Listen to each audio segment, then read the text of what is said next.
Friends, కువైట్లోని నేనున్న ఇంట్లో గార్డెన్లో ఒక ట్రైన్ తెచ్చారు వాళ్ళు పిల్లలు ఆడుకోవడానికి. ట్రైన్ బిగిస్తున్నారు. ఎందుకంటే ఈరోజు గురువారం అవడం వల్ల ప్రతి గురువారం ఇక్కడ పిల్లలు చాలామంది వస్తారు ఆడుకోవడానికి.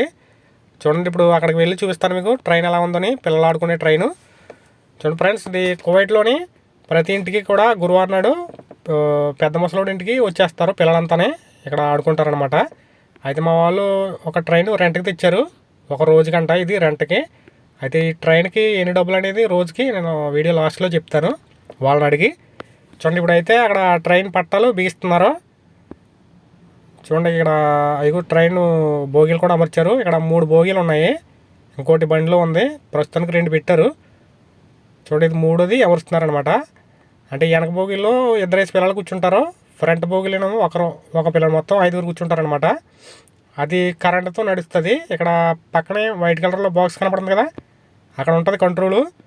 అక్కడ పవర్ ఆన్ చేస్తే ఆ ట్రైన్ ఆటోమేటిక్గా వెళ్తుంది అనమాట. అయితే వీళ్ళు పిల్లలైతే ఇంకా రాలేదు, ఎవరైనా సాయంత్రం పూటలు వస్తారు. ఎందుకంటే రంజాన్ కాబట్టి సాయంత్రం 8 ఆ టైంకి వస్తారంట ఇక్కడికి పిల్లలంతా ఆడుకోవటానికి. అప్పుడు దీన్ని ఓపెన్ చేస్తారనమాట.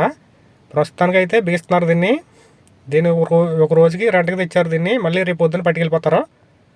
చూడండి, కువైట్లోని ప్రతి గురువారం ఇక్కడ మా ఇంటి దగ్గరికి చాలామంది వస్తారన్నమాట పిల్లలు. ఎందుకంటే మా కోయిటోడి కూతుర్లు పిల్లలు, కొడుకుల పిల్లలు మొత్తం చాలామంది ఉంటారు ఇక్కడ, ఒక 20 మంది వరకును. ఇక్కడే కాదు, ప్రతి కువైటోళ్ళ ఇంట్లో కూడా అదే విధంగా ఉంటుంది. ఇక్కడ ప్రతి గురువారం కూడా వీళ్ళు పెద్ద తాతగారి ఇంటికి వెళ్ళిపోతారు పిల్లలంతా కూడా. చూడండి, ఆల్రెడీ ఒక పిల్ల వచ్చేసింది ఇక్కడికి. కంగారు రావట్లేదు ఈ పిల్లకి, ఎప్పుడెప్పుడు ట్రైన్ ఎక్కేదామని చూస్తున్నారన్నమాట. చూడండి, ఇదైతే 90% అయిపోయింది, బిగిస్తున్నారు. ఇంకా పవర్ సెట్ చేస్తున్నారంట. ఈ పిల్లకేమో కంగారు రావట్లేదు, ఎప్పుడు ఎక్కేదామని నన్ను ట్రైన్ ఎక్కించమంటుంది.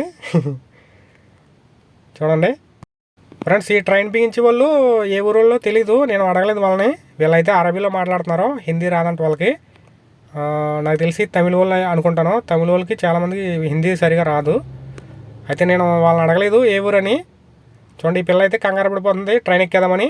ఫ్రెండ్స్, ఈ ట్రైన్కి రోజుకంట 60 దినాలు అంట రెంట్. 60 దినాలంటే మన ఇండియా డబ్బులు ఎంతో లెక్కేసుకోండి. ఒక దినారు వచ్చి 270 రూపాయలు. ఒక రోజుకి వచ్చి 60 దినాలు రెంట్ అంటే ఇది. మళ్ళీ రేపు పొద్దున్న వచ్చి పట్టుకెళ్ళిపోతారు ఈ ట్రైను. ఇలా ఉంటుందన్నమాట కువైట్లోని పిల్లల కోసం.